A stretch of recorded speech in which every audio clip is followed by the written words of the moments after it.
crema.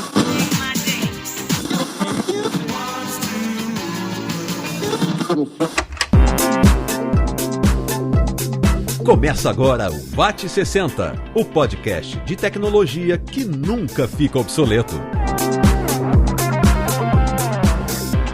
Saudações, caro ouvinte, eu sou Léo Lopes e tá no ar a segunda edição do VAT60, o seu podcast de tecnologia que nunca fica obsoleto. Tivemos o nosso primeiro episódio com uma repercussão bem legal e a gente chega aqui com você hoje no nosso segundo episódio pra rasgar, porque hoje a gente vai trazer aqui a pauta, o hype do momento, uma metodologia para uns, cultura para outros, mas um movimento para todos que ainda divide opiniões sobre a efetividade e o engajamento de toda a comunidade. Essa discussão de hoje a gente vai trazer para o episódio do VAT60. Você sabe que o nosso podcast, ele pretende contribuir um pouco mais com a comunidade de tecnologia e, claro, sempre com convidados especialíssimos. E você perceba que eu não falei do que a gente vai falar no programa de hoje, porque eu deixo isso pro meu amigo, meu co-host, Thiago Sampaio. E aí, Thiago, o que foi que você aprontou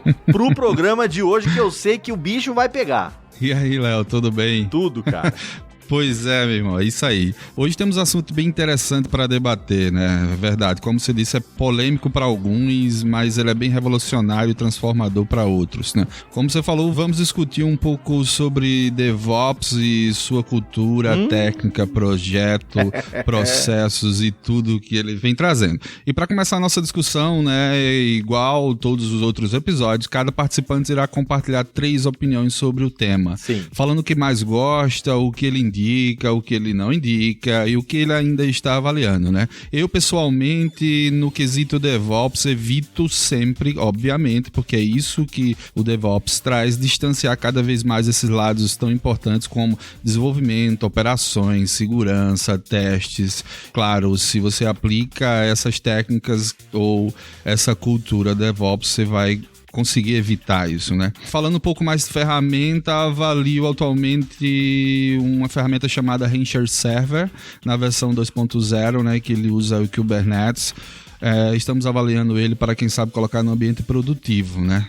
E aí, seguindo o que eu tenho evitado, eu indico bastante que as distâncias entre essas áreas, né, que sejam cada vez mais aproximadas, seja com a adoção ou não dessa cultura, mas que operações, segurança e desenvolvimento tem que sim ficar e trabalhar cada vez mais perto e juntos, né? E aí, do meu lado aqui também, Léo, tem Felipe Duran. Felipe Duran tá falando aí direto de São Paulo, é um cara que trabalha aí na gigante de data center chamada Equinix. E aí, Felipe, me conta um pouco aí da tua vida aí. Opa, Sampaio, tudo bom? Felipe Duran aqui falando. Hoje eu trabalho aqui na Equinix, mas já trabalhei na Conductor, inclusive. E eu sou um pouco daqueles velho antigo que quando começou só tinha mato nessa porra. Então eu sou antes desse hype aí, dessa parada de DevOps, né? A orquestração não existia, a gente fazia tudo na raça, no pelo, no chamado Go Horse Methods, né? Go Horse. Bom, sobre os 3 pontos, eu sempre evito não acreditar em solução de orquestração mágica. Eu acho que é um erro que às vezes as pessoas cometem muito em apostar totalmente numa ferramenta milagrosa. Avalio muito bem a homogeneidade da estrutura antes de fazer qualquer tipo de automação, porque isso é importante para maximizar o sucesso. E eu indico muito para as pessoas pensarem um pouco menos no hype das ferramentas que estão sempre sendo lançadas, ferramentas novas, e começar a pensar mais na usabilidade delas dentro dos ambientes que vocês estão administrando. Isso também garante mais propósito ao processo. É isso aí, cara. Eu tô curioso para saber o que é que tu tá avaliando para garantir essa homogeneidade, mas tudo bem, a gente conversa. Não começa a provocar agora não, Thiago, que é depois isso ainda. Você segura. Deixa lá na frente. E aí tem Juliano Tosi, que é aqui da Conducta, mas hoje está lá em São Paulo e vai trazer um pouco da experiência. Bora, Juliano, e aí? E aí, Thiago, boa noite. Bom, eu me chamo Juliano Tosi, estou aqui na Conducto. Hoje eu estou muito feliz de estar aqui com meus amigos para falar um pouco sobre esse assunto tão interessante, né, DevOps. E vamos lá. Bom, eu evito totalmente pensar em DevOps apenas como ferramenta, tá? Eu avalio bastante as métricas que garantam a eficácia do DevOps, né, quando aplicado em diferentes infraestruturas, e eu indico bastante que o pessoal desmistifique o termo antes de aplicar, beleza? É isso aí, Juliano. Vamos continuar com o Daniel Requena. Daniel vem da Rivendell, fala também de São Paulo.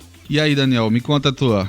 E aí, pessoal, Daniel Requena aqui. Primeiro, obrigado pelo convite. Eu achei muito engraçado, porque o Juliano acabou de falar exatamente a mesma coisa que eu ia falar para evitar. Então, assim, ótimo, isso é a parte boa. Eu também evito totalmente tratar o DevOps só pelo lado ferramental. Eu acho que é um erro. Em compensação, na parte de o que eu avalio, eu ainda tenho certas dúvidas em relação ao DevOps para equipes mistas, no sentido de empresa mista, no sentido de trabalho remoto, metade do trabalho remoto, metade do trabalho local, equipes distribuídas.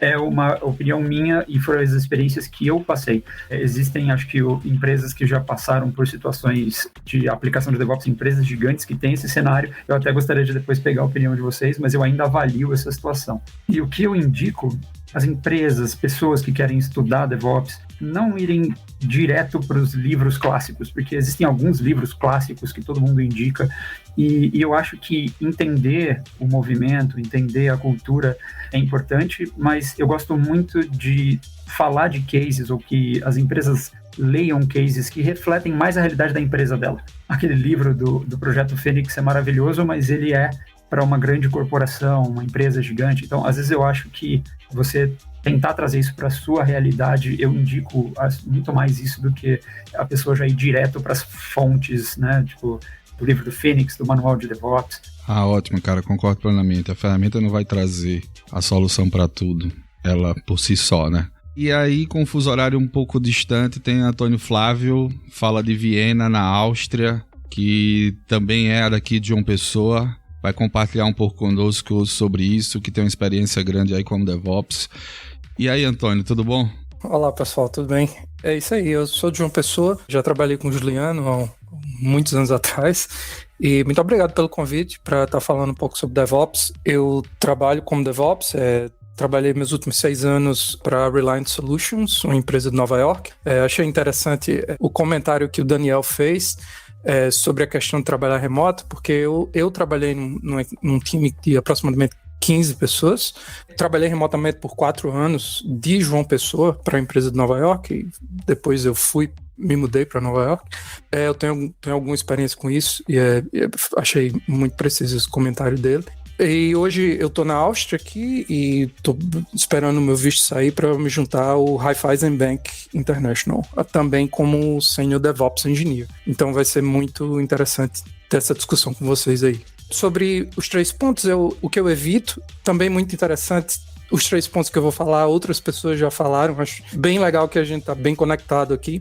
O que eu evito falando um pouco especificamente do ferramental, é muito comum, e eu passei por isso, uma empresa ficar muito dependente de determinado tipo de ferramenta no contexto de automação, DevOps, de infraestrutura, e isso é muito ruim, eu evito. O que eu acho interessante avaliar é que diferentes tipos de práticas de DevOps são interessantes para você utilizar na sua infraestrutura, dependendo de como a sua infraestrutura, de qual arquitetura você usa, que software stack você está aplicando na sua infraestrutura. Então é interessante avaliar que tipo de prática DevOps você vai aplicar. E o que eu indico é buscar entender quais ferramentas ou práticas melhor se adequam à sua infraestrutura e à sua empresa e à sua forma de trabalhar, e não cair no hype. É muito fácil no mercado de tecnologia, a gente sai uma ferramenta nova, meu Deus, saiu o Kubernetes e o Docker, ferramenta de containerização, preciso usar isso? Bom, talvez você não precise. E é importante você entender exatamente quais vantagens essas ferramentas vão trazer para você. Excelente, Antônio Flávio, seja bem-vindo, e é com esse time que a gente vai conversar sobre DevOps na segunda edição do nosso podcast. Tá no ar o VAT 60.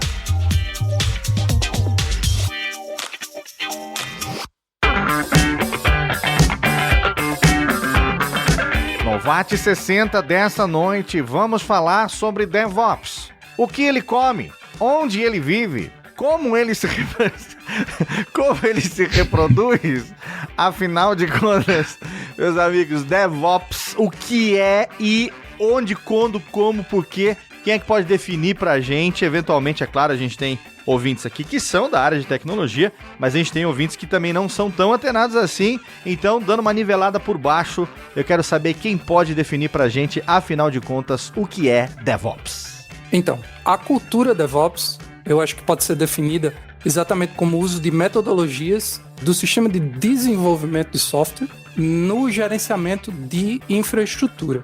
Desde a engenharia de software, de metodologias ótimas de desenvolvimento de software, como Agile, Scrum, Kanban, até o ferramental da automação do gerenciamento de infraestrutura, com ferramentas como Puppet, Chef, Ansible e provisionamento, como na cloud, como auto-scaling. Então, é a aplicação dessa cultura de desenvolvimento de software para escalar o gerenciamento de infraestrutura e tornar mais fácil o gerenciamento de diferentes infraestruturas. E eu acho que é uma coisa legal que ele falou em relação à aplicação de uma metodologia ou de uma cultura ágil que já existia na área de desenvolvimento, que foi puxada para a área de infraestrutura, porque isso dá muito tom, pelo menos das fontes que eu consultei, as pessoas que eu falei, que estavam no começo lá do processo de DevOps, né, quando começou a se utilizar inclusive a sigla, eles falavam, olha, o DevOps ele nasceu muito mais para a área de operação. A área de desenvolvimento já estava muito mais evoluída em termos de processo e formas de trabalhar com Agile, com Git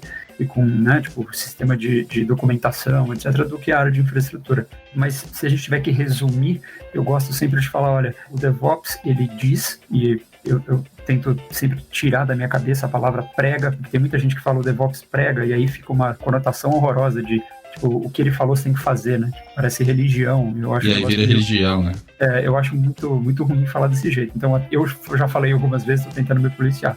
Mas o DevOps, ele diz que, se a gente tiver que resumir tecnicamente, eu acho que a automação e a trazer todos esses princípios de infraestrutura como código, uma infraestrutura ágil, é o que define ele tecnicamente. Em termos de cultura, é o que a gente fala sempre sobre quebra de barreiras entre as áreas de desenvolvimento e operação, mas não somente elas, né? Uma coisa que também está me deixando um pouco ansioso em relação às pessoas estarem colocando cada vez mais letrinhas no meio do DevOps é que, não é só DevOps, é DevSecOps. Daqui a pouco o pessoal de banco de dados vai falar, mas eu quero estar representado na sigla, então é DevSecDBAOps.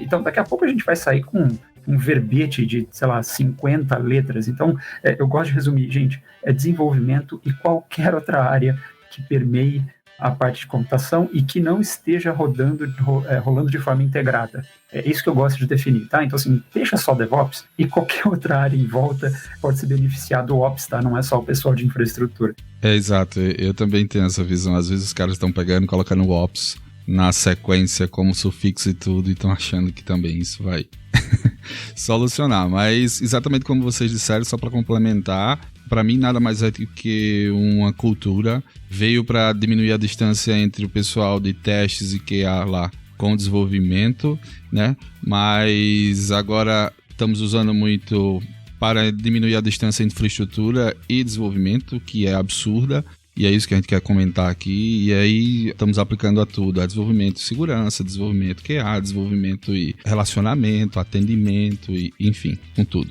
Mas para mim nada mais é do que isso, uma visão nova de cultura, onde você dá as mãos essas duas equipes que precisam muito estar junto, né, para resolver os problemas do dia a dia, mas que culturalmente ficou cada um numa sala, num corredor, com um silo, uma vertical e uma direção bem apartada, e aí sempre complicou muito o nosso dia a dia. E vindo a isso, complementando nada mais que os meninos falaram, vem um monte de ferramentas, processos, que aí deu todo esse poder de automação e velocidade, e aí um poder de entrega, qualidade, enfim, integra contínua e delivery contínuo e tudo isso. É isso aí. Duran, qual é a tua visão aí, velho?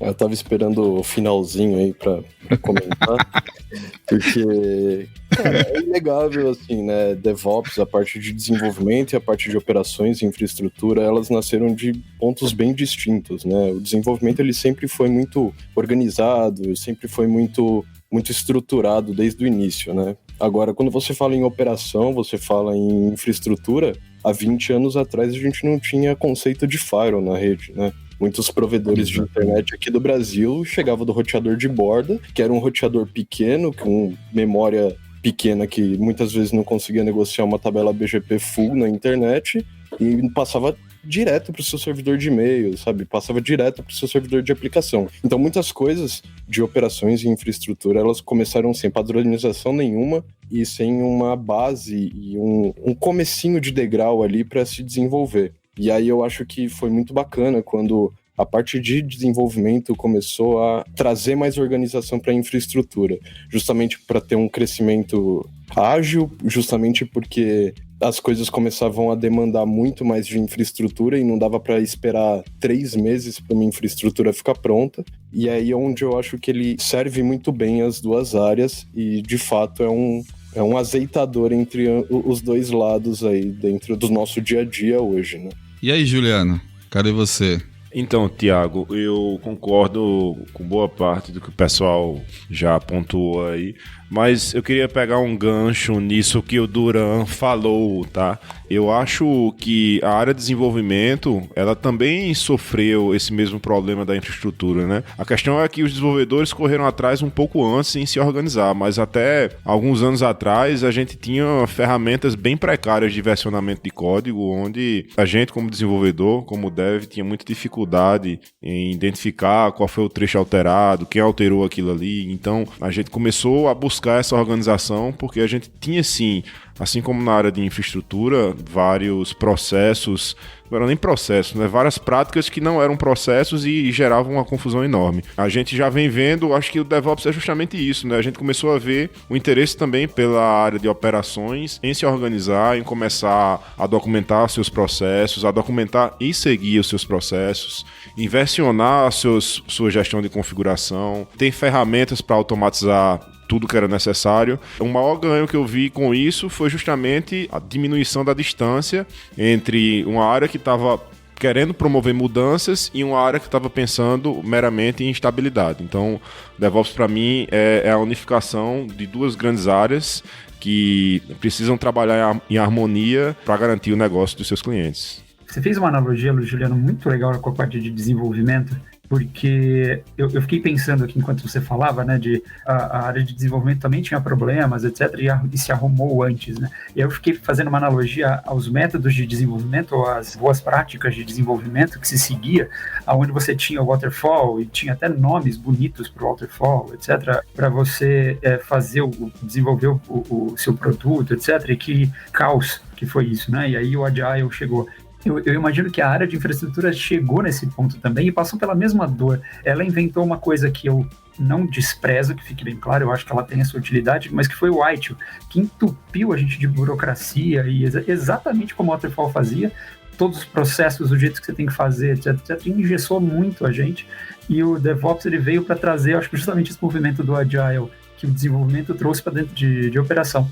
Eu achei que ficou uma conexão muito legal que você fez, porque eu consegui identificar, pelo menos na minha cabeça aqui, até a evolução que aconteceu dentro da própria área de desenvolvimento, com uma coisa muito mais verborrágica, muito mais burocrática, para quase que uma revolução em relação a, tipo, chega, né, joga tudo para cima, vamos refazer. Legal, Daniel, mas ó, o que eu tô entendendo, eu que não sou da área, eu tô entendendo o seguinte, que o hype é ser ágil, ok, entregar rápido, ok, entregar com autonomia e entregar com qualidade. Mas o que eu preciso saber é o seguinte, eu vou chamar de esse tal de DevOps.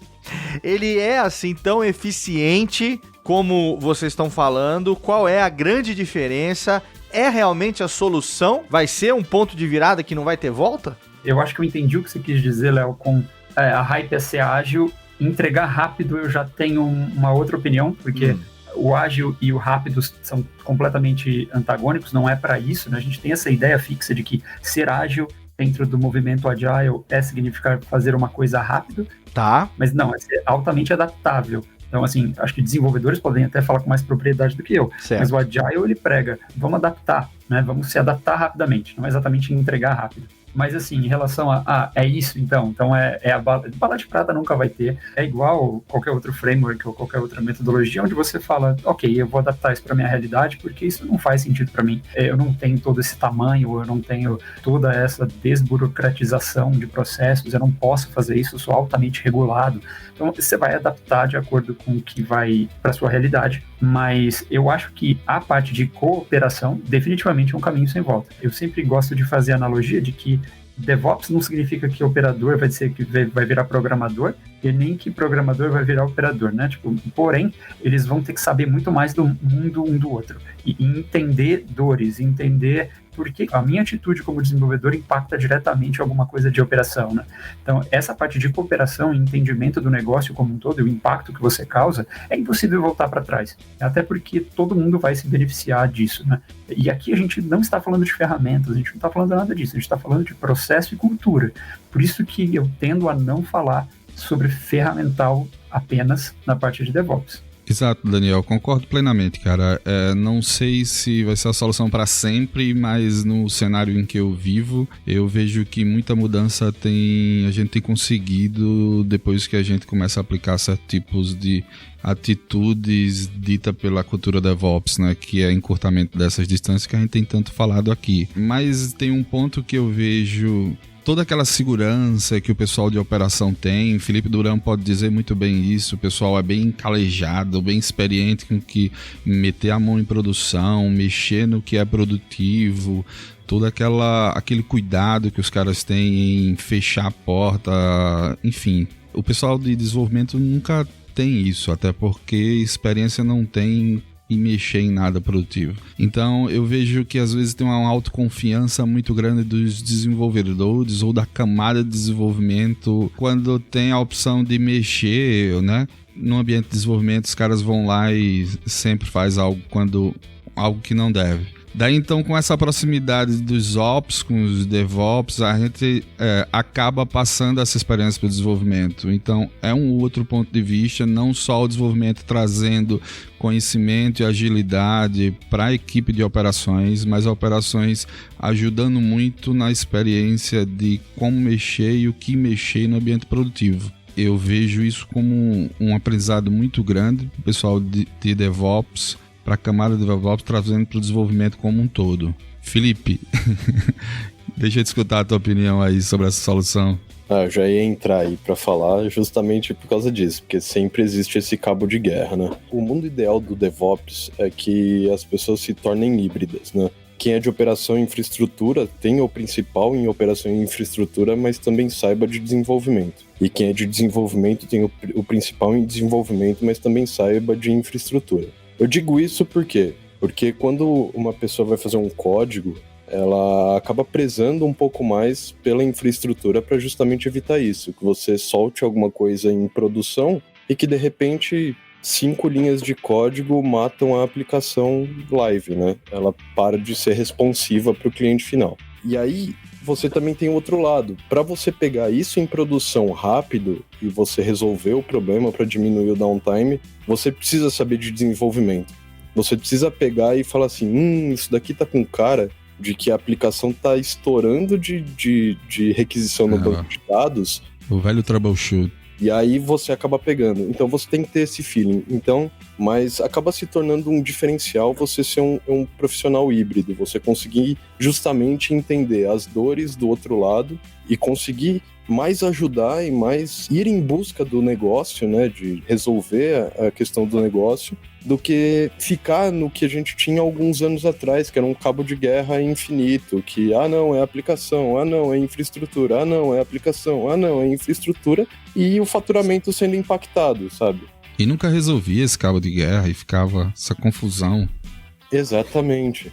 E aí, nesse ponto, falando um pouco de ferramenta, as ferramentas de DevOps para a parte de desenvolvimento, elas acabam ajudando na autonomia da equipe de operação em saber se foi feita alguma mudança, por exemplo, no ambiente. Então você tem o versionamento, você vê, o problema começou quando? Quando aplicou essa nova atualização. Putz, faz rollback, coisas do tipo, entendeu? Isso faz as duas áreas, de novo, que nem eu falei, trabalharem muito mais azeitadas, muito mais rápidas em resolver os problemas, inclusive. Na verdade, eu achei interessante isso que o Duran falou, porque na época que eu desenvolvia, né, que eu colocava a mão na massa, então eu ficava puto, literalmente, quando estourava um erro em produção, e eu chegava lá, tava o analista de infraestrutura olhando pro código, dizendo, tá dando esse erro aí. E aí eu olhava lá, o erro tava na cara, entendeu?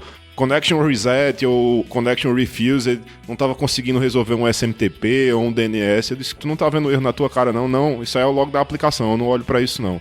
Então eu ficava puto, eu enquanto desenvolvedor, porque a informação estava na cara do cara de operações ali, ele não tava querendo assumir a responsabilidade de entender, interpretar aquele log e buscar uma solução. Não, isso é um erro de aplicação, o desenvolvedor que tem que resolver. E hoje em dia a gente tem uma série de ferramentas aí que auxiliam mais ainda o pessoal de operações a conseguir fazer um troubleshooting live do que está acontecendo ali no ambiente produtivo, tá?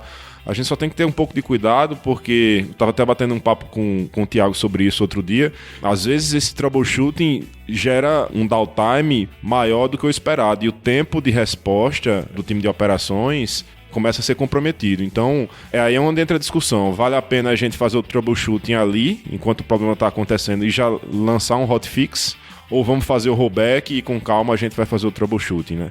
Acho que a gente tem que ponderar muito bem esses dois mundos. É porque, como o Duran estava falando, essas ferramentas trazem às vezes tanta velocidade, né, Juliano? Que os caras... Pô, eu lanço uma versão tão rápido, aí os desenvolvedores querem logo meter a mão, corrigir, subir uma hotfix, e aí quando você olha a operação, diz mesmo, eu passei meia hora de downtime aqui, bora, rollback. Eu não gosto de rollback, velho. Eu sou puto com rollback, eu não gosto de fazer rollback. Eu acho que é um desperdício de tempo, mas em algumas situações é necessário. Dependendo da aplicação ou de que tipo, se a gente vai falando, por exemplo, de um código que é um código de gerenciamento de infraestrutura, por exemplo, fazer rollback é impossível, né? Às vezes não dá. Às vezes você tem que fazer um roll forward, tem que botar um código por cima, por exemplo, num sistema de gerenciamento de farm, sei lá, vamos dizer que você tem um sistema assíncrono de gerenciamento de servidores. Se você publica um código e esse código é enviado para os servidores, você não tem controle exatamente sobre quais servidores esse código foi aplicado, porque é um sistema assíncrono. Então você simplesmente não pode fazer rollback, porque se você fizer rollback, tem servidor que isso não foi ainda, e aí o código do seu rollback vai quebrar o que está rodando. Então você tem que simplesmente aplicar e jogar uma nova versão e rolar para frente. Então assim, eu concordo com o que você falou, Juliano. Mas é bom esse teu ponto de vista. De fato, eu não tinha imaginado. No nosso caso aqui, ou no meu caso, de fato, a gente ainda consegue fazer esses rollbacks. Não temos nada tão distribuído assíncrono assim. E aí a gente às vezes se pega nessa discussão.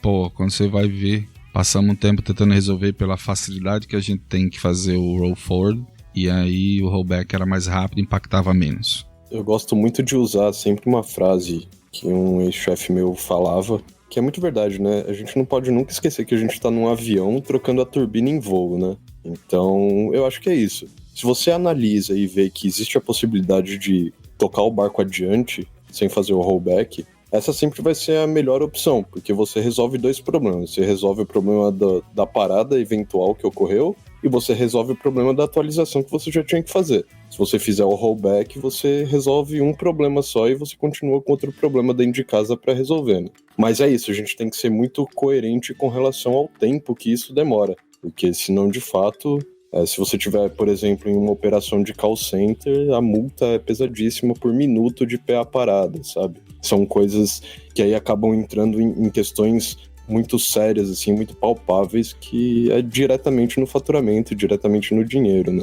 Isso, quando é fácil mensurar o prejuízo, é cada vez pior o impacto, né?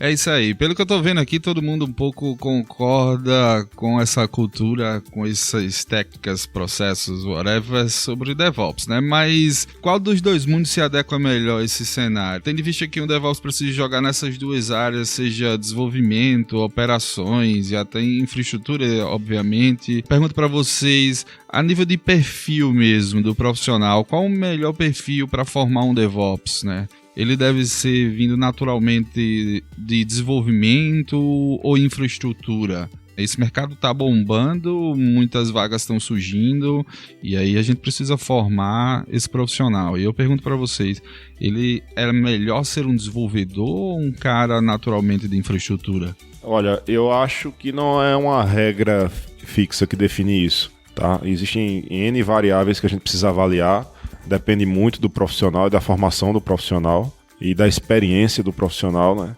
Mas, pela minha vivência, tá? E aí é uma opinião bem particular minha, eu acho que é muito mais fácil um dev se adaptar às operações do que um cara de operação, um cara de infraestrutura, um analista de infraestrutura, um engenheiro de infraestrutura, começar a pensar em versionar código, em infraestrutura como código, em automação de processos e tudo mais. Isso é uma opinião minha, tá?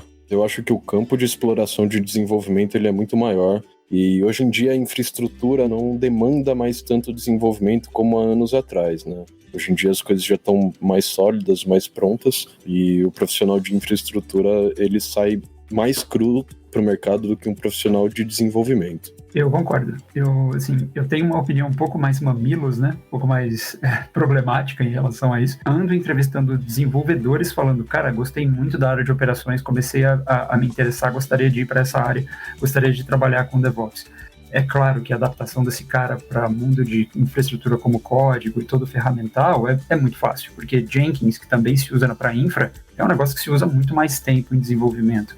Git nem se fala, mas tem um artigo que assim, eu acho um dos artigos mais fantásticos que eu li nos últimos anos, que é um artigo do CEO da Handeck. E aí ele fala sobre essa ideia de que existiu um movimento de no-ops, um movimento de a infraestrutura vai acabar, os profissionais de infraestrutura vão sumir, etc. E esse artigo é muito bom porque ele fala, gente, o que as pessoas esquecem é, primeiro, o desenvolvedor, ele vai querer conhecer mais de infraestrutura, ele vai querer conhecer mais, mas ele não vai querer conhecer tudo, porque não é o trabalho principal dele, né? Então, assim, você pode ter pessoas super interessadas, que gostam e querem, às vezes, até mudar um pouco de área, mudar de perfil, mas essa ideia de que basta eu dar 2 cliques, me dá o usuário e senha e sai da minha frente a operação que está tudo bem. Esse artigo trata de uma maneira muito legal, porque ele fala assim, lembrem que a cloud, o Docker e tudo isso é um monte de camada de abstração em cima de coisas ridiculamente complexas.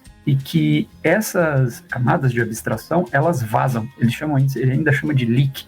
E aí ele falou assim, e a hora que um erro diferente estourar lá para cima, na camada de cima, você vai ter que saber o que a coisa está acontecendo por baixo. Eu não estou falando que isso vai acontecer com todo mundo, mas vai acontecer situações onde, se você só tem um perfil de dev que tentou migrar, pode dar mais problema, tá? Mas eu concordo com quando o pessoal fala que, olha, adaptar as ferramentas, adaptar o mindset é mais fácil para desenvolvimento, e é mesmo, porque tudo isso a gente importou deles, né? Tudo isso a gente importou do mundo de desenvolvimento, então eu acho que é natural mesmo. Mas eu gosto de sempre deixar esse pensamento desse artigo, porque, cara, ele é muito, muito bom. Sim, é só você mandar que o link vai pro post desse episódio, né, Thiago? Exatamente. No final do episódio, todos os links serão postados lá. Exatamente. Então, essa pergunta é bem interessante, porque eu passei 6 anos da minha vida me fazendo essa pergunta. Em determinado momento, eu que tenho um background de administração de sistemas, eu sou formado em redes de computadores, ou seja, eu não posso ser mais sysadmin do que isso. Eu tive uma dificuldade grande de entrar na área de DevOps, mas o que eu percebo hoje em dia é que essa discussão que a gente está tendo aqui é uma discussão que já passou, sabe? Isso está ultrapassado. O cara de infraestrutura que sai da universidade ou que entra no mercado de trabalho agora, a não ser que ele vá gerenciar a mercearia do Zezinho na esquina, ele tem que ser um desenvolvedor. Ele já tem que sair pronto para desenvolver, porque a base de como isso funcionava quando eu trabalhei com o Juliano há 12, 13 anos atrás, era muito diferente de como isso funciona hoje em dia. A escala de gerenciamento de infraestrutura hoje em dia é muito maior do que era antigamente, como o próprio Duran falou no início do podcast. A forma como as coisas se faziam antigamente, isso evoluiu de uma forma que não dá para você gerenciar infraestrutura numa escala grandiosa se você não já sair preparado para isso. Então, assim, eu acredito que o cara de infraestrutura que inicia no mercado de trabalho hoje em dia, eu não consigo ver como um cara de infraestrutura, o eu do passado, o sysadmin do passado, saindo da universidade hoje em dia ou iniciando o seu processo no mercado, só gerenciando uma máquina Linux ou um servidor Windows, ele vai conseguir prosperar, entendeu? Ele já tem que sair entendendo isso desde o começo. Exato. Então, eu fiz essa pergunta porque, como eu disse a vocês, o boom das vagas tem pipocado, né, no Esse mercado. cacófato é bom, hein? O boom das vagas é excelente. Exato. Aqui, para você ter ideia, a gente tinha várias vagas abertas, Léo, e a gente tem uma certa dificuldade para contatar porque os caras viraram mosca branca. Poucos têm, por isso que a gente pergunta qual é de fato o profissional que a gente precisa preparar, capacitar, né, para esse mercado. Hoje, aqui onde eu trabalho na Conducto, a gente tem um laboratório voltado especificamente para a formação de DevOps, mas estamos numa faculdade com um curso de desenvolvimento, né, que é um sistemas de informação. É bem difícil, mas a gente trabalha com pessoas que vieram tanto do lado da infraestrutura quanto do lado do desenvolvimento. Cada um com suas skills, mas a gente está conseguindo chegar do outro lado bem. Antônio, e aí em Viena, na Áustria, a Reliant, cara, me conta um pouco aí da tua experiência, desse teu dia a dia. De fato, existe uma agilidade? Conta um pouco aí, pessoal. Uns 6 anos que eu estava trabalhando com, basicamente, gerenciamento escalável de infraestrutura. Raramente você dava um SSH para algum servidor para executar alguma coisa. E mesmo quando você fazia, era mais para ler o que é que está acontecendo do que para executar alguma coisa. Todo tipo de modificação era feita via código, você tinha que puxar para o Git, você tinha que, para o Git Server, você tinha que passar por um processo de merge review, escrever testes automatizados de código. Isso não é uma aplicação como um código que os desenvolvedores fariam. Isso era para efetuar, por exemplo, uma mudança da configuração de um servidor, um farm de servidores Nginx, por exemplo. Eu quero mudar uma cifra de criptografia que o SSL de determinado Nginx está utilizando. Eu tenho que fazer essa modificação no arquivo de configuração via Git, puxar isso para o Git Server, o Merge Reviewer vai olhar e eu tenho que escrever o teste automatizado dessa modificação. Quando o código for para o Git Server, ele vai rodar o teste automatizado junto com uma integração contínua. Ou seja, todo mundo vai poder ver que o teste que eu escrevi, isso cria uma visibilidade muito maior no processo, obviamente. Então, assim, o sistema que eu tenho trabalhado nos últimos anos é basicamente desenvolvimento para gerenciamento de infraestrutura. É um cara legal, então você desenvolve, tem um code review, tem pipeline, infraestrutura as a code, na real mesmo, muito bom. Dei o exemplo de gerenciamento de uma aplicação, por exemplo, no Nginx, a configuração do SSL. Você pode aplicar isso também para aprovisionamento, por exemplo, se a sua infraestrutura é toda na cloud, o que é muito comum hoje em dia, se sua aplicação está toda na cloud, existem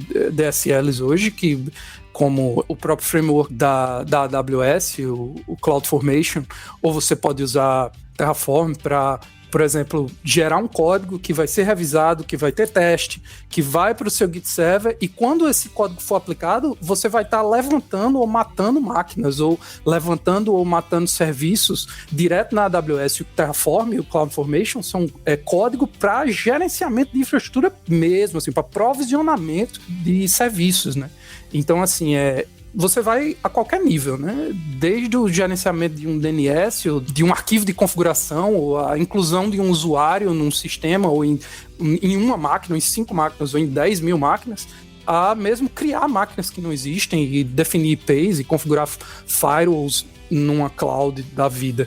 Então, assim, o gerenciamento de infraestrutura hoje em dia é feito via código. Não tem eu preciso de um servidor web. Peraí que eu vou comprar a máquina e vou ligar ela aqui na tomada para instalar um Linux. Não, isso não existe mais. Não existe mais, né?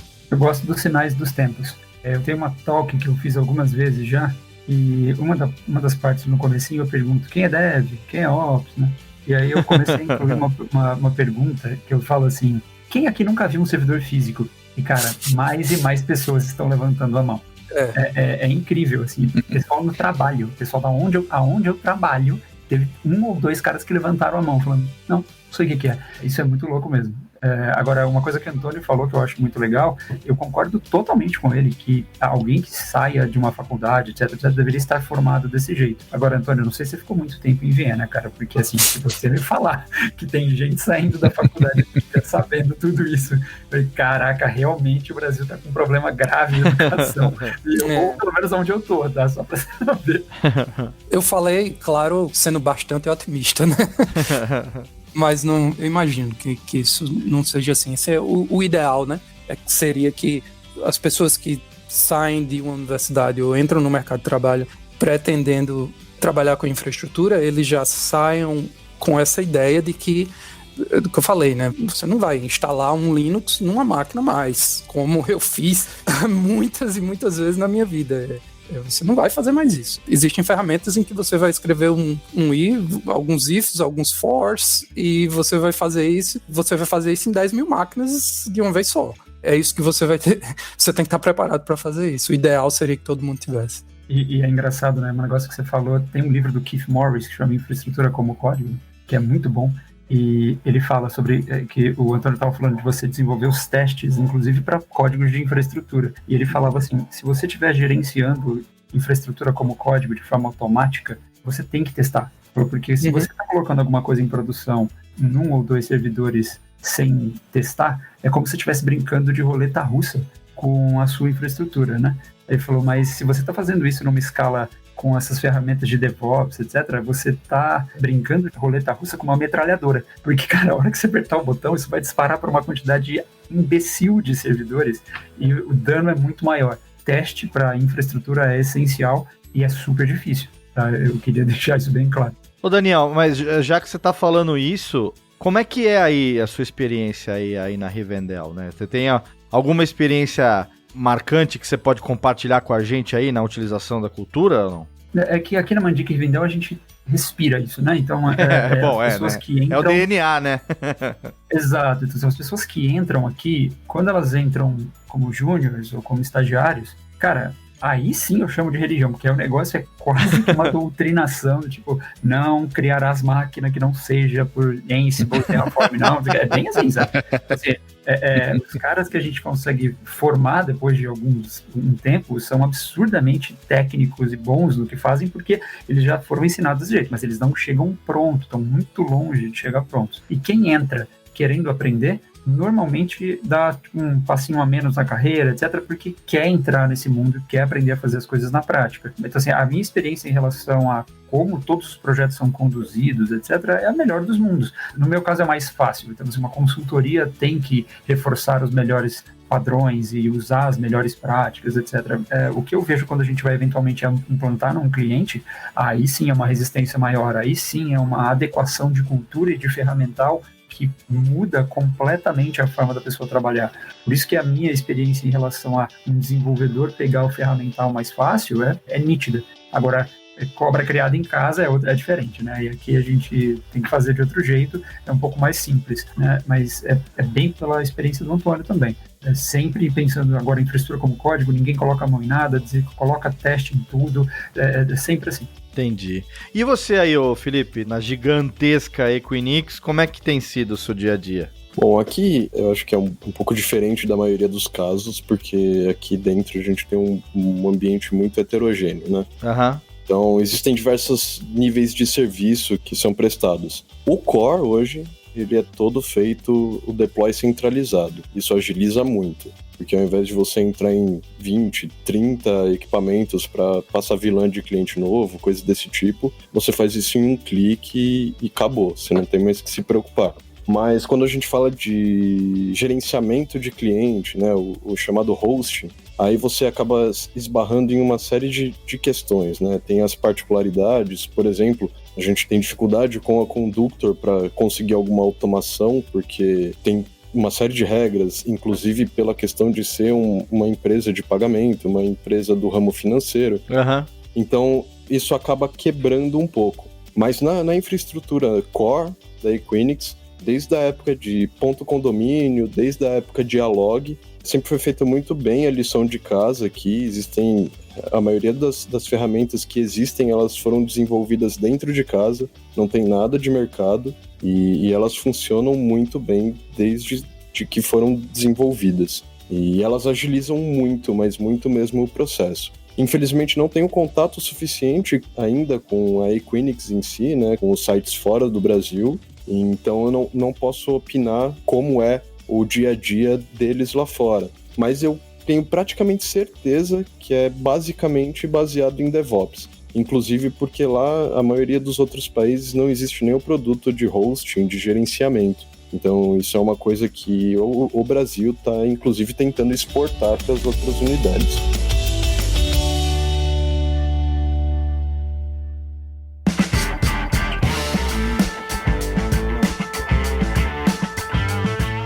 Muito bem, agora a gente chega no nosso novo quadro aqui do VAT60, que a gente batizou carinhosamente de A Hora do Pesadelo, porque agora é o momento da batalha, é um momento onde a gente vai fazer algumas provocações, obviamente. Temos aqui Thiago e Juliano com as armas na mão aqui para fazer umas provocações, é claro, para os nossos convidados. E aí a gente vai ver o que vai acontecer. Thiagão, você primeiro, joga aí a sua provocação na mesa e vamos à luta. A gente tá falando aqui de muitos benefícios. Todo mundo colocou na mesa basicamente só benefícios que essa cultura DevOps traz, né? Mas aí, por que é que essa cultura, a adoção dela tem sido tão lenta para o mercado, né? Como eu estava falando, até o número de profissionais está pequeno. Por que está tão lenta? Quais são os verdadeiros principais obstáculos? Quem é que está segurando isso? Aqui a gente tem pessoas de vários lados, seja DevOps, seja infra, desenvolvedores, gestores. Aí, quem é que está segurando essa evolução? Acho que um ponto bacana que o Antônio colocou e que eu acho que a gente pode usar de gancho nisso é que ainda existe a infraestrutura, né? As infras, elas estão se tornando cada vez maiores, mais críticas. Eu acredito que boa parte da dificuldade de profissional, essas coisas, é justamente porque ainda muita gente demanda a gestão desses ambientes, né? Então, soma isso a questão de que a parte de DevOps vai ser o sanduíche no meio, né? Entre a infra crua e a parte de desenvolvimento, né? O tudo as service, tudo as code. Existe uma parte a resistência e uma outra parte a necessidade de manter pessoas um pouco fora desse meio de caminho. Eu acho que se for para comparar algum outro ambiente, algum outro conflito entre áreas, digamos assim, é meio que o cabo de guerra que a equipe de SI chegou na parte de processos, infraestrutura, tudo. Então, as equipes, elas acabam tendo que cada vez puxar um pouco a corda para o seu lado para preservar um pouco da estrutura ou aí libera um pouco para agilizar um pouco mais o processo. Então, eu acho que é isso que torna o processo moroso, assim como foi o processo de implantação de segurança da informação e ainda é hoje relativamente moroso em muitas empresas. Eu concordo, assim, enquanto houver empresas que têm uma infrafísica muito pesada, etc., para trabalhar, é difícil você aderir 100% ali do DevOps. Mas do mesmo jeito que até hoje eu visito clientes que não usam Agile, tá? Isso é bom lembrar, vai ter muita empresa que não vai usar DevOps e acabou. Tá? Então, assim, o cara vai achar que é um risco, vai achar que pode dar problema para ele, ou que ele é muito regulado, tem muita gente olhando para ele e ele não vai adotar. Tá? Então, assim, o que segura é basicamente isso, são as organizações muito burocráticas, né?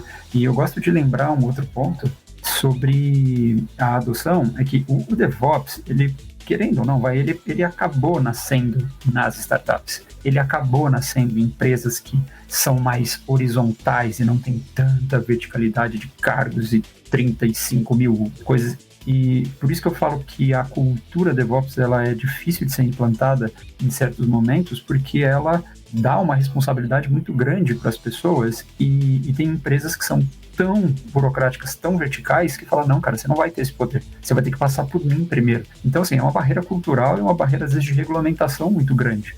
Tá? Então, assim, pelo menos é a minha visão do porquê que é devagar para adotar mesmo. Se o Agile até hoje não pegou a empresa, o que eu acho um absurdo, que dirá de DevOps, que, assim, se cunhou-se o termo em 2007, se fala no Brasil desde 2013, sendo otimista, e nós estamos agora no começo de 2019. Então, assim, vai demorar, gente. Podem ficar tranquilos que todo mundo que quer adotar, etc, vai ter emprego durante um tempo. Ao longo do tempo aqui, vim observando bastante esse movimento, né? Se é que a gente pode chamar assim.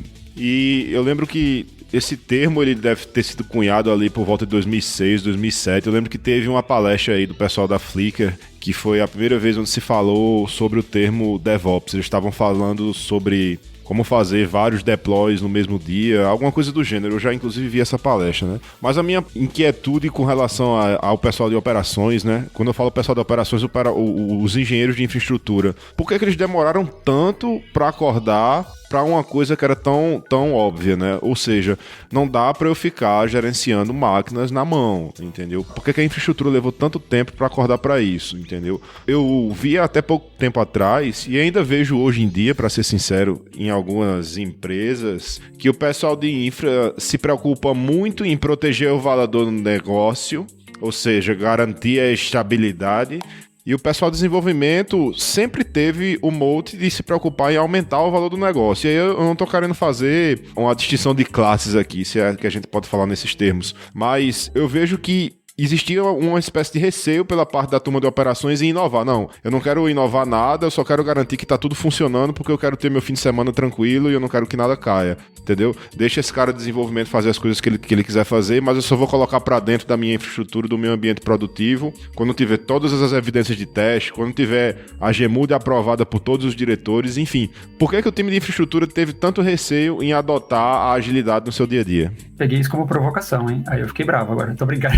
O que acontece? Eu acho que isso já foi bastante discutido. Por exemplo, quem fala muito disso é o Jefferson, né? E é muito simples entender por que a gente demorou tanto, por que demorou tanto para fazer. Primeiro, acho que pensando em termos práticos de escala, não é todas as empresas que chegavam num nível de escala tão absurdo. Servidor físico, talvez só o Felipe tivesse essa escala se ele tivesse trabalhando na Equinix, num data center gigantesco. Mas em relação a por que fazer isso, é muito simples. Porque o chicote que bate em dev não é o chicote que bate em infraestrutura.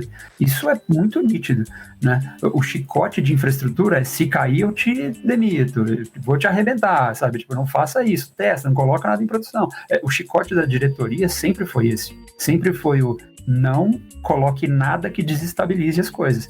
E aí é o pior dos mundos, né? Você pede para o desenvolvedor e o pessoal sempre fala: cara, coloca feature nova, sprint, né? Tipo, desenvolve de forma ágil, vamos colocar aos poucos e gradativo. E você chega pro coitado do cara de infraestrutura e fala: se cair um servidor, se ficar fora 1 minuto, é o seu PLR que está no risco. Aí é um pouco de sacanagem, né? Então, assim, enquanto não tiver esse mindset, essa troca de mindset, é muito complicado puxar isso. Então, quem está adotando DevOps, quem está colocando essa cooperação direta e explícita, que eu acho que é o mais obrigatório da parte de DevOps, que é a cooperação entre o desenvolvimento e qualquer outra área que você queira chamar de operação, é só aí que a coisa vai adotar, é só aí que tudo isso entra. Porque senão, se continuar, e principalmente o mindset da diretoria e da gerência, se o chicote for diferente, não tenha dúvida, vai continuar o processo travado. Era exatamente o que você disse que eu ia falar, só que eu ia falar de uma maneira um pouco menos educada, né?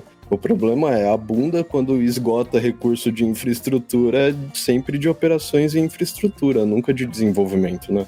Então é muito complicado você dar autonomia para a equipe de desenvolvimento e correr o risco dela gerar um problema no ambiente que esgote o recurso de equipamentos. E aí o esgotamento de recurso de equipamentos é sempre interpretado como um problema de infra, nunca é interpretado como um problema de desenvolvimento. Eu concordo plenamente com o que o Daniel e o Felipe falaram. A parte de infraestrutura não tinha essa necessidade no passado. Na verdade, tinha, mas assim, não era o primordial.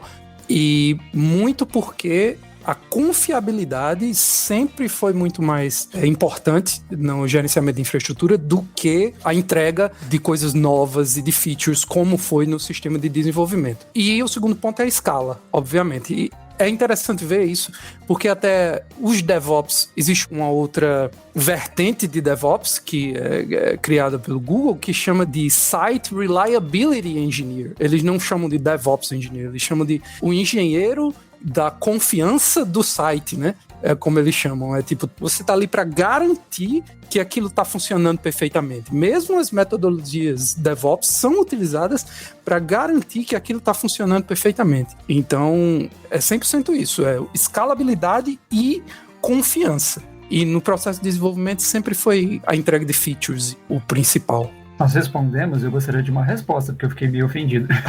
Tá, direito de resposta, tem que dar. Vai, Thiago. Termina de bater aí.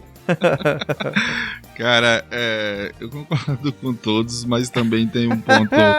A pergunta de Juliano foi muito bem colocada. Eu vim de desenvolvimento, assim como o Juliano. Tem sempre aquele, como a gente iniciou o episódio, aquele queda de braço, aquela confusão entre infra e desenvolvimento. O desenvolvimento tem corrido muito para evoluir, seja ele qualquer processo nosso. Eu sei que infraestrutura leva a culpa quando tudo acontece, vocês estão certíssimos, mas a pergunta do Juliano, eu concordo bem com ela. Por que tanto tempo para evoluir? Não precisava só da escalabilidade, bater 5.000 servidores para que você automatizasse os seus 3, 4, 5 ambientes aqui, pequenininho mesmo.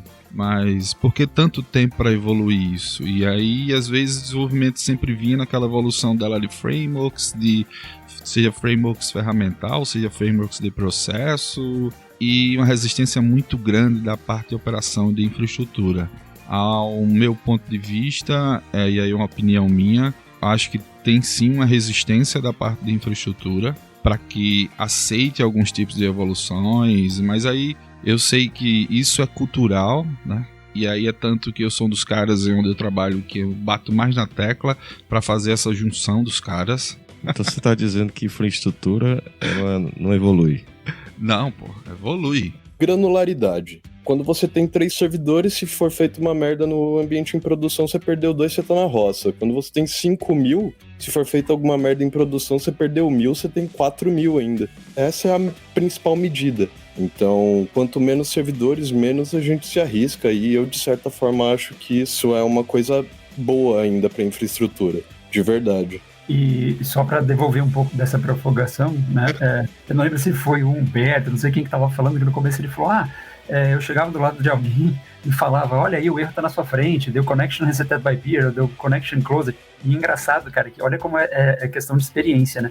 Quando você tava falando, eu tinha certeza absoluta que você tava falando que era um desenvolvedor reclamando, avisando que tava com problema e não sabia resolver. Porque esse tipo de exemplo, principalmente de conectividade de rede, de problemas de DNS, de problema de rota, é o que eu vejo acontecer com uma frequência absurda e o desenvolvedor chega e manda uma mensagem. Aqui não tá funcionando. Aí o cara, qual é a mensagem? Aí tá escrito no route to host. E a minha vontade é de falar, ou é falta de inglês, ou é braço puro.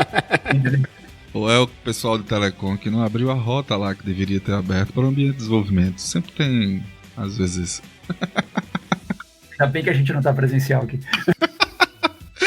Gente, mas o legal é que esse negócio tá sendo resolvido, os caras estão juntos. Eu trabalho com a equipe aqui, aí sempre puxar a sardinha fantástica, dos caras estão, pra você ter noção, são squads e a gente tem, sei lá, assim, 4, 5 fileiras de baias, e os caras ficam localizados no meio da equipe.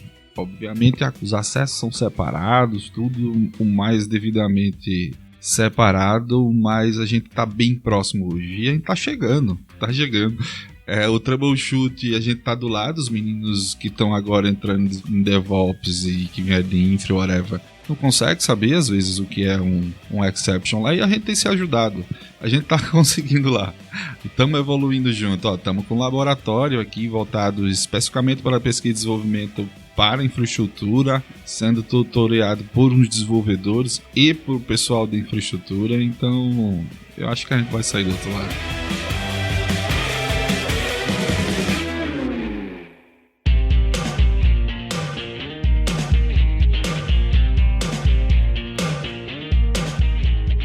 Muito bem, agora que a gente já sabe a opinião de todo mundo, a gente precisa conhecer o que é que tem dentro da caixa de ferramenta de cada um de vocês. Qual é o martelo, qual é a chave de rosca que vocês utilizam aí no dia a dia. Thiago, um quadro importante pra gente saber, afinal de contas, na prática, o que usa, né, cara? O que funciona, né? Sem dúvida, Léo. Os caras, você viu aí, tem uma puta experiência. Ninguém lá em Viena, o outro trabalha um gigante de um data center. É importante saber o que os caras estão usando de fato. Sim. Né? Eu já usei algumas dessas coisas, não tenho propriedade hoje para dizer de fato, mas eu tenho sei um canivete mais ou menos... suíço que eu uso para abrir porta, parafuso.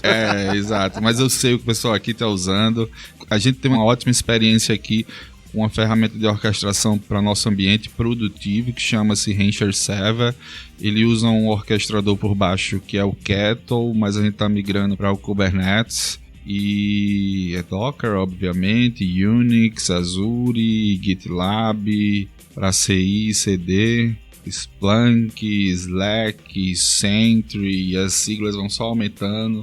Terraform estamos colocando agora, Ansible, e acho que é isso. Felipe Duran, quero saber de você, o que você tem aí no toolbox seu aí, na sua gaveta da Equinix que você usa no dia a dia? Bom, aqui, como eu comentei um pouco mais para trás aí do episódio, a maioria das ferramentas são todas desenvolvimento interno. O pessoal tudo aqui é hipsterzão, sujo e tal, faz tudo em casa. É, aquele cara que aponta o lápis com o estilete, com o canivete, né, com a faquinha. É, isso aí. Para trazer uns nomezinhos aqui, tem alguns projetos rodando em Puppet. A gente usa um pouco do Trello aqui para controle de card. São algumas coisas assim. Slack eu uso pessoalmente para outros projetos pessoais e é isso. E vamos então para o senhor Daniel Requena, por favor, seu stack aí. Vamos ver. Abra sua caixinha de ferramentas e compartilhe com a gente. Posso abrir a caixa de ferramentas sem problema. Eu só queria pontuar uma coisinha em relação à ferramenta, tá, pessoal? Eu queria que outros participantes pudessem me falar quando é que o Alpha virou o novo Stable, né? E isso é uma coisa que me deixa um pouco desesperado, porque, tipo, saiu uma ferramenta, ela pode ter 5 dias de idade. Se algum X endossou, o pessoal a pega e coloca na hora, assim. Até quando o pessoal tava falando, estamos testando umas ferramentas, eu falei, gente, só me falando que vocês estão colocando o Spinnaker, tá tudo bem, porque é uma aplicação monstro, super complexa de gerenciar. Mas o Netflix usa. Exato, é igual o SRE, é do Google. É a mesma coisa para mim. O Google cunhou. Nessa altura, se chega no beta, o beta é praticamente um 2.0 já. Cara, eu acho maluco isso, mas assim, quando a gente fala de ferramenta, eu gosto muito de pensar numa tríplice aqui, ó. Pense no seu processo, no seu produto e nas pessoas que vão operar essa ferramenta. Tá? Leva esses 3 pontos em consideração antes de escolher a ferramenta e, obviamente, leva em consideração o negócio, a sustentabilidade dele, para você não pegar uma ferramenta hipster que está em alfa 1 e colocar e arrebentar teu negócio 6 meses depois que você não tem como dar suporte, não tem atualização. Mas, anyway, então assim, dado isso, o que eu posso falar é, eu sou um cara muito fã da empresa que chama HashiCorp. Então, tudo que eles têm eu uso, desde Vagrant localmente, mas muito Terraform, muito Packer, né? A gente usa bastante o Ansible, que aí agora é da Red Hat, que mais? É claro que as runtimes, tipo Docker, Kubernetes, são coisas que estão no dia a dia. A parte de gerenciamento de projeto realmente é Trello, pode ser o Slack, ajuda muito na parte de comunicação. Eu gosto muito quando eu chego num cliente, ele fala, eu uso Slack. Então, para mim é uma coisa que fica tão natural, né? Que é uma coisa que a gente usa tanto no dia a dia. Eu ultimamente adotei uma ferramenta que aí eu confesso que está ali a minha parte de culpa da parte hipster, que é eu estou utilizando bastante o Istio como Service Mesh. Tá? É uma realidade para quem tem um workload bem específico. Então, por favor, não adotem isso à toa ou sem entender o porquê que serve, mas eu estou utilizando. Claro, cloud, eu acho que é a realidade, ou deveria ser a realidade constante da maioria das empresas hoje em dia, mas eu acho que, além apenas da Toolbox, eu queria só deixar esse recado, tipo, gente, por favor, o Alpha não é o novo Stable, então cuidado, não precisam colocar em produção. Pô, deixa o Beta fazer o papelzinho dele também, né, puxa vida, tem... Então vai ficar órfão. Nem chega no beta muitas vezes, né? É desesperador. Seu Antônio Flávio, o senhor que está aí diretamente na Áustria, o tempo passa cada vez mais, está chegando quase à meia-noite aí em Viena. Queria que o senhor compartilhasse então com a gente também o que é que você usa aí no seu toolbox no dia a dia. Eu vou falar um pouco do que eu estava usando no meu último emprego na Reliant, que nesse momento ainda estou esperando um visto. Tá. Show, excelente. Mas era uma empresa de infraestrutura, de gerenciamento de infraestrutura especificamente. Então, o nosso produto era mandar maquininhas para os nossos clientes que têm infraestrutura muito distribuída. E nessa brincadeira, somando todos os clientes, a gente tinha por volta de 24 mil hosts para gerenciar. Eram em torno de 8 mil, de 6 a 8 mil físicos, com a nossa Redboxzinha, que mandava para lá, mandava para os clientes. E aí, nessas máquinas, a gente rodava vários tipos de VMs e de containers. A gente roda KVM para Windows, OpenVZ, a gente rodava LXC e Docker. E para gerenciar essas máquinas a gente usa Puppet. São diversos sites, cada cliente tem seu próprio deploy. Os servidores mais centralizados para cada cliente é na AWS, e aí a gente fechava VPN, usando OpenVPN, para essas máquinas espalhadas pelos Estados Unidos. Aí, com o Puppet, nesses clientes, a gente gerenciava em torno de 80 a 100 diferentes módulos. Cada módulo é uma ferramenta diferente, então, tipo, Nginx, Apache, DNS, IPTables, roteamento, ferramenta de pagamento, cartão de crédito, enfim, inúmeros. E aí, para desenvolvimento, a gente usava GitLab Server para o desenvolvimento do código Puppet. Cada módulo é um repositório específico, tem seu próprio, utilizando Puppet-RSpec, a gente fazia teste automatizado, tinha integração contínua, que para rodar esses testes com Docker containers específicos, que eram levantados com autoscaling no ambiente de homologação para rodar os testes. E por aí vai, eu usava Redis para passagem de dados entre um banco de dados Postgres e para o Puppet poder ler esses dados, a gente usava Redis. Enfim, tem muita coisa que rodava lá.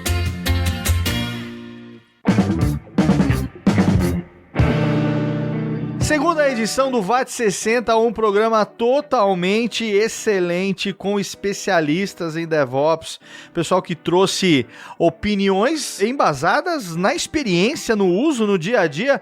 Senhor Thiago Sampaio, meu querido amigo, meu querido co-host, está satisfeito com o nível desse programa de hoje? Cara, Léo, bastante satisfeito. Eu acho que os meninos conseguiram contribuir bastante aí, saber o que os caras estão utilizando, saber a opinião, o que é que rola entre data center, empresas novas, enfim, de todo jeito é muito enriquecedor.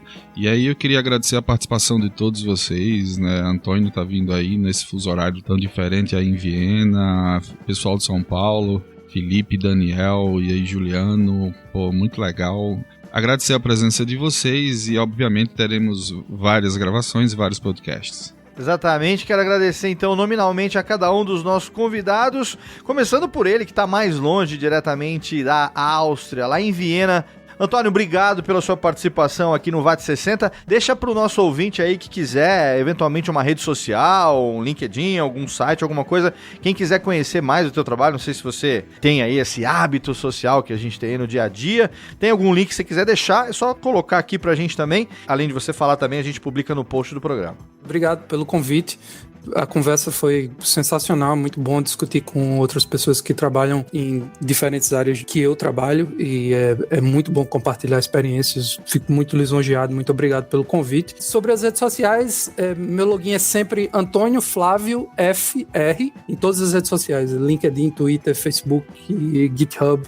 Você sempre procura por Antônio Flávio FR e vai estar lá. Na maioria das redes sociais eu só falo merda. Excelente. Então você não vai querer me seguir muito, mas assim... Ou vai exatamente por isso, que afinal de contas é para isso que a rede social serve. Exato. Mas aí se você quiser dar uma olhada lá no GitHub... De novo, muito obrigado pelo convite. Valeu, obrigado por ter aceito, obrigado por ter contribuído tanto pro programa de hoje. Todos os links, é claro, estão todos ali no nosso post do VAT60. Daniel Requena, obrigado também pela sua participação nesse episódio de hoje. Se você quiser também, deixa seus links aí pro nosso ouvinte. Poxa, pessoal, muito obrigado pelo convite.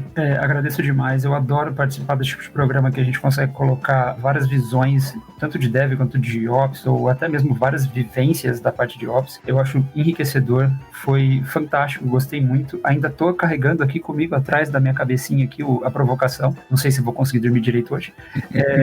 Mas os meus contatos de rede social são basicamente Daniel_Requena no Twitter. E eu fui fazer um levantamento e descobri que eu posto muito mais coisas sobre café do que qualquer outra coisa. Então, se você quiser, acho que saber mais sobre isso do que tecnologia, mas eu tô tentando me esforçar para deixar um mix legal ali. Aí, LinkedIn ou o próprio GitHub, pode ser Requena, Requena. Eu tenho algumas variações, mas eu também tô meio na vibe do Antônio. Assim, eu não sou um cara, nossa, super ligado em redes sociais. Novamente, agradeço demais pelo convite. Eu achei muito legal a gente parar aqui para compartilhar isso. E pode contar comigo para qualquer outra edição. Valeu. Obrigado, Daniel, pela presença e também queremos agradecer ao Felipe Duran pela sua participação. Obrigado, Felipe. Deixa também aí as suas redes sociais e os seus links para o ouvinte do VAT60. Opa, eu que agradeço aí, adorei o convite. Pô, esse papo foi muito bacana, foi muito legal. Acho que a gente tem que juntar todo mundo, ir para um boteco, encher a cara e falar merda. Opa, topei, já topei, só marcar. No geral, meus usuários por aí, pessoais, é meio escroto, né? É Capitão Caverna, mas escrito de uma maneira bizarríssima. Mas quem quiser me achar, de qualquer maneira, entra no meu site, fduran.fot.br, F de Felipe, Duran de Duran mesmo, com N de navio no final. E lá tem um sumarizadão de tudo que eu participo aí online. Assim como o pessoal, não participo muito, não posto nada de relacionado à tecnologia, mas podem entrar em contato comigo, seja por e-mail, seja por rede social, se tiver alguma dúvida, quiser conversar sobre algum problema que está passando, trocar experiência, que eu adoro falar da área de TI. É uma das grandes paixões que eu tenho aí. Você falou que o seu Capitão Caverna tem uma grafia estranha, como é que você escreve ele? É K-Peitão, KV. Ah, K-Peitão. Entendi. K mesmo. O link vai estar no post, mas eu pensei quando você falou que escreve de um jeito diferente que fosse Capitão Caverna. E fosse exatamente do jeito que a gente lembra do Capitão Caverna, com 20 mil As depois do nome dele. Muito bem. Fica a dica aí também, Felipe. Fica a dica. Para a renovação de nick aí já fica a dica. Obrigado pela participação também, Felipe. Tiago Juliano, som da casa. Deixa também os seus links aí, suas redes sociais. Meu querido Juliano Tosi, hoje diretamente de São Paulo. Está trabalhando hoje ou não está a passeio? Como é que você está fazendo em São Paulo hoje? Nada, vim só dar um rolê aqui em São Paulo. Tá certo aí. O Tiago Malereto que resolveu marcar a gravação bem no meio das suas férias. Exatamente. Ele tá lá trabalhando. Muito bem. Juliano, deixa aí seus links também. Bom, eu não sou muito ativo nas redes sociais, mas quem quiser me encontrar lá no LinkedIn, Juliano Tosi, tô por lá. De vez em quando eu posto algumas coisas que eu acho interessantes. Se quiser trocar uma ideia comigo, tô bem aberto aí, gosto bastante de estar falando sobre TI. Beleza? Agradecer a todos os convidados aí, o Antônio, o Felipe e o Daniel. Obrigado aí pela participação de vocês. Eu acho que foi um conteúdo enriquecedor. Desculpem a provocação, tá? Apesar de que eu acho aquilo ali mesmo, beleza? Eu acho que tem que melhorar muito, mas tem que ser mais rápido. Mas pedir desculpa não é provocação. Aí, vamos pra próxima. Falou, galera. Pra pedir desculpa não é provocação. Você tá em São Paulo, né? Tô. Olha aí. Já vai sair procurando o GPS já, muito bem. Vou me esconder. E ele que tá devidamente escondido lá em João Pessoa, Thiago Sampaio. É isso aí. Minhas redes sociais, eu sou @Thiago Nego, com H, THIAGO, Thiago Nego. E Thiago Sampaio no LinkedIn. Thiago Nego também no GitHub. É isso aí, pessoal. Mais uma vez, muito obrigado. O episódio acho que foi fantástico. Muito bem. E eu, se você quiser me seguir aí, @LeoRadiofobia em todas as redes sociais. Também, assim como o Antônio, só falo Merlin. Exatamente por isso recomendo que você me siga, porque a rede social é exatamente para ser uma excelente quinta série, a não ser no LinkedIn, onde praticamente eu só posto coisa relacionada ao trabalho. Esse é o VAT60, o seu podcast de tecnologia que nunca fica obsoleto. Você pode ouvir todos os nossos episódios em www.vat60.com.br e, é claro, você também nos encontra nos principais agregadores. Na verdade, estamos em todos os agregadores. Você encontra no Apple Podcasts, você encontra também no Spotify, você encontra também no WeCast, no Pocket Cast, em todos os agregadores aí da sua preferência. E se você tiver um que não tenha, lá no nosso site você encontra o link pro feed, e aí com o feed você assina aonde você quiser. Afinal de contas, essa é a grande vantagem do podcast. Esperamos que você esteja conosco aqui no próximo episódio. Contamos sempre com o seu download, com sua audiência. Até a próxima edição do VAT60. Um abraço e até lá.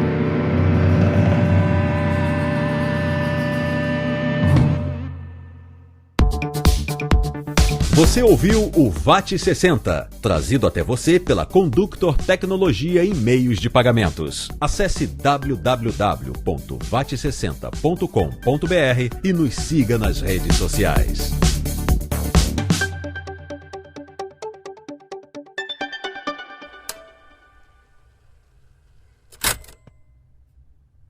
Este podcast foi editado por Radiofobia, podcast e multimídia.